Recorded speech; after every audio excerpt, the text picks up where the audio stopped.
yesterday, last day na ni Johan, ihatid na namin siya sa cremation.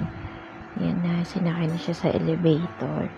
Tapos, inabangan ko na lang siya sa baba.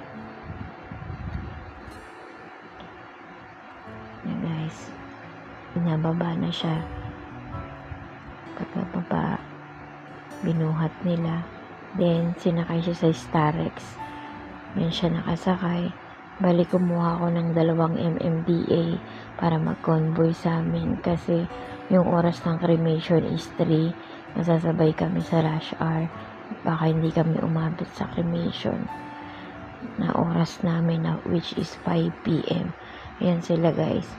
Yung isa sa unahan, yung isa sa likod, which is ini-expect ko 2 sila sa harap.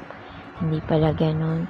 Sobrang worth it naman yung pagkuha sa kanila kasi bumababa talaga sila pag traffic.